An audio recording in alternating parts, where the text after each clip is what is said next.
కన్యా రాశి ఫలితములు. ఉత్తరా నక్షత్రం 2, 3, 4 పాదాలు, హస్త నక్షత్రం 1, 2, 3, 4 పాదాలు, చిత్త 1, 2 పాదాలు.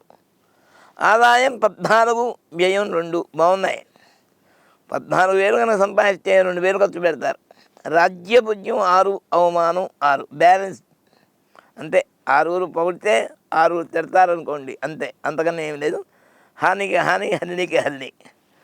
అదృష్ట సంఖ్య 5.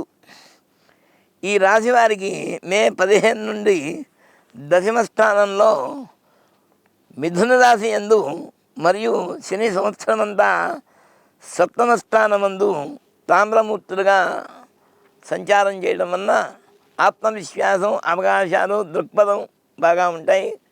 ఈ కన్యారాశి వారికి గురు సంచారం సానుకూలంగా ఫలితాలు ఇస్తోంది. ఈ రాశి వారికి ఆర్థికంగా నిపుణులకు, బ్యాంకింగ్, ఫైనాన్స్ రంగంలో వారికి, షేర్ మార్కెట్, వడ్డీ వ్యాపారాల్లో అన్ని విధములా కూడా సంవత్సరం చివరి వరకు కూడా పొడుగునా కూడా అధిక ఆదాయం వస్తుంది.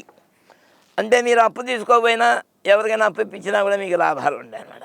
పరోక్షంగా కూడా మంచి లాభాలు ఉంటాయి.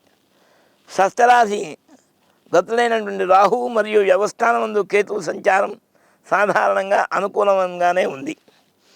సంవత్సర ఆరంభంలో సంఘంలో పలుకుబడి ఉంటుంది. అంటే చివరిలో ఉండదాని కాదు. ఎందుకు ఉండదు?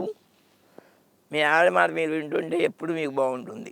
ఇది ముఖ్యంగా చేస్తా. మా ఇంట్లో నేను అంతే, మీరు కూడా అట్లానే ఉండండి.